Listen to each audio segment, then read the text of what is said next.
Oi pessoal, tudo bem?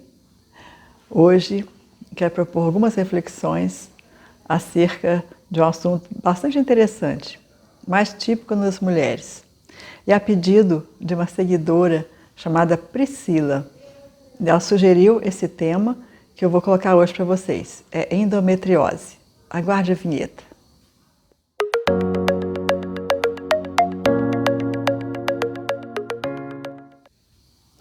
Endometriose.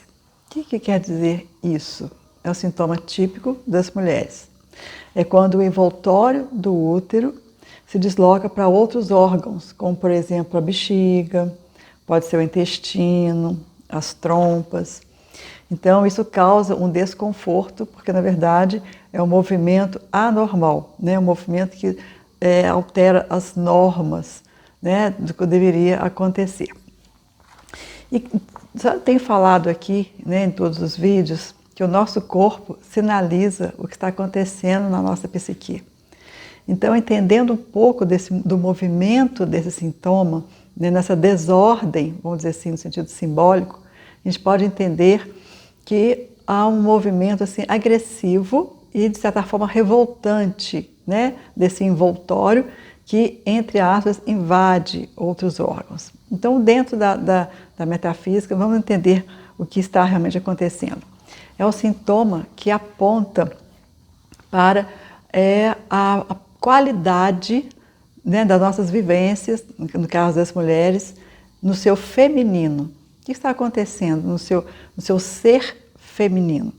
Então, a gente pode entender quais são as possibilidades, né? Vou dizer aqui de possibilidades porque eu tenho sempre dito que ciências humanas não são ciências exatas. E eu não estou dando aqui nenhuma regra de bolo, né? Uma receita de bolo, nem uma regra matemática. Mas eu estou falando de possibilidades, para realmente as pessoas que têm esse problema ou conhecem alguém que eu tenho, possam fazer uma reflexão, né, em volta daquilo que eu vou dizer, tá, para vocês a partir de agora. Então, pode ser uma questão com o pai, ou uma questão com o companheiro, ou com um homem que tem alguma autoridade ou alguma importância. Como se fosse assim, uma insatisfação ou uma indignação escondida, pode ser até inconsciente.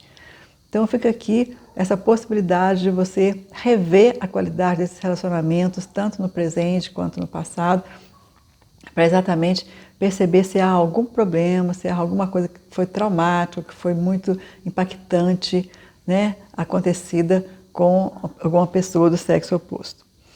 Agora, qual é mais ou menos o perfil dessas mulheres?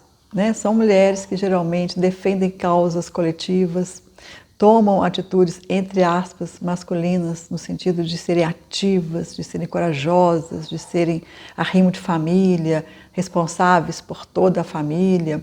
E são mulheres que cuidam muito bem dos filhos, muito bem da ideologia, né, que elas defendem e muito pouco cuidam delas mesmas.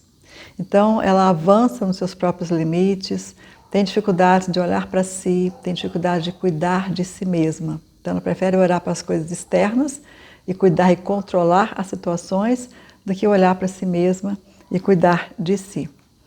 E uma dificuldade também que a gente percebe é a vulnerabilidade, né, que as mulheres possuem e também da questão dos ciclos, né, dos ciclos menstruais. Então, a questão hormonal é forte. E isso é muito pessoal, muito relativo, mas tem algumas mulheres que sentem isso com maior intensidade.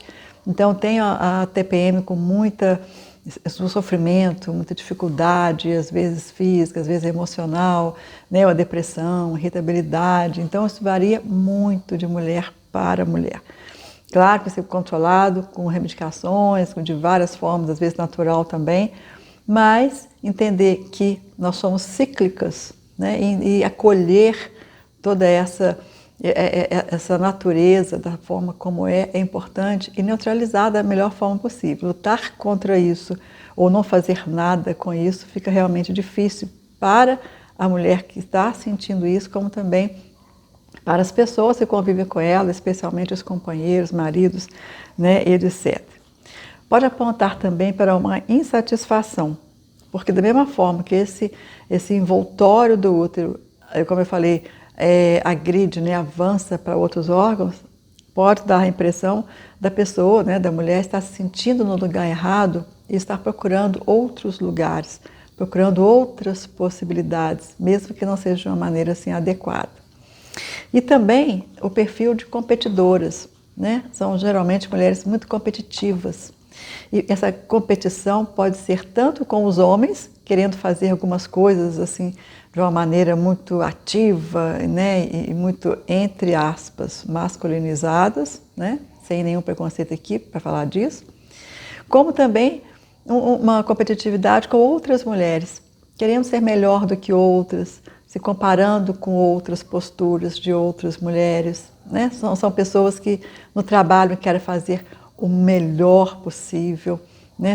Tendem a ser perfeccionistas, querem sempre se destacar no ativismo, que geralmente não acaba em boa coisa, porque um cansaço, um estresse sempre ronda, né, essas mulheres. E competem, né, o tempo inteiro. Competem com mulheres, competem com homens, etc. Então, é mais ou menos esse, né, o perfil. Agora, eu acho que alguns questionamentos com relação a isso se fazem necessários.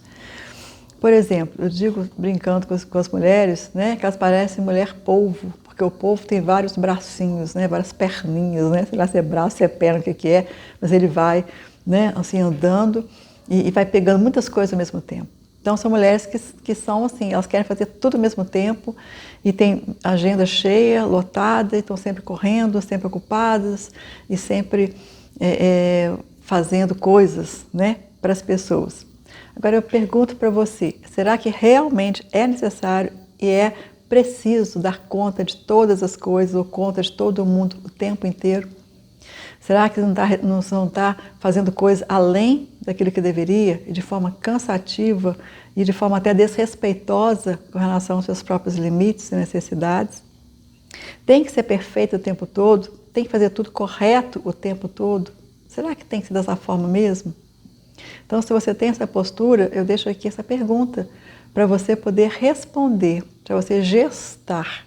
Eu gosto dessa palavra, né? Para você poder gestar uma resposta para você mesmo, formar uma resposta para você mesmo. E com relação à qualidade dos relacionamentos que você tem, será que esse relacionamento também tem que ser necessariamente competitivo? Será que não pode ser colaborativo, mais natural?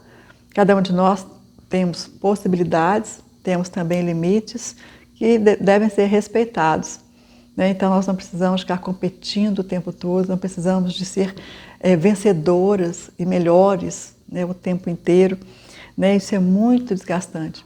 E aceitar os próprios limites e aceitar, inclusive, as críticas que podem realmente ser constrangedoras na hora que a gente as recebe, mas que são muito importantes, porque às vezes uma crítica bem colocada, de forma respeitosa, né, e uma crítica que seja realmente adequada para uma situação, ela pode evitar muitos erros, porque às vezes a gente faz umas coisas de uma maneira que não está bom, né, e a gente não percebe dessa forma, e o olhar do outro vem, aponta algumas coisas que a gente não está enxergando, e a gente conserta, passa a fazer melhor. Então, uma crítica de forma respeitosa e compatível com aquele contexto, com aquela situação, é muito bem-vinda, né? E deve ser respeitada e deve ser repensada mesmo pela pessoa que está recebendo. E eu quero falar uma coisa para os homens, né, que convivem com essas mulheres, né? Se informar a respeito dessa variação hormonal, se informar a respeito da endometriose e colaborar com as mulheres, né, para poder resolver essas questões e viver essa instabilidade, essa vulnerabilidade de uma maneira mais fácil possível, menos dolorosa possível, né? Porque realmente estressar, brigar, desgastar o relacionamento todos os meses, né, é muito ruim. Isso pode dar em separações, né, e confusões desnecessárias. Então é preciso que a mulher acolha todas essas coisas, entendam os motivos pelos quais essa endometriose está acontecendo e todas essas reações hormonais estão acontecendo. E é necessário que também as pessoas que convivem com ela possam compreender, possam entender tudo isso, para que a qualidade dos relacionamentos possam ser maiores. Né? Eu tenho dito que quanto mais a gente elabora as coisas, né, de uma maneira mais adequada e temos inteligência emocional para lidar com as intempéries naturais, menos possibilidade de adoecer o seu físico vai acontecer. Então, espero que essa reflexão tenha sido necessária para você rever alguns valores, né, e seguir em frente. E eu peço para você que dê o seu like, se tiver gostado, acione o sininho, compartilhe com as pessoas, faça comentários, faça inscrição, né? Isso vai ser muito bom para que o nosso canal possa continuar acontecendo. E eu disse nosso canal, porque ele não é meu. Eu faço os vídeos, mas ele é para vocês. Então, por isso que eu digo que ele é nosso. Muito obrigada pela atenção e até o próximo vídeo.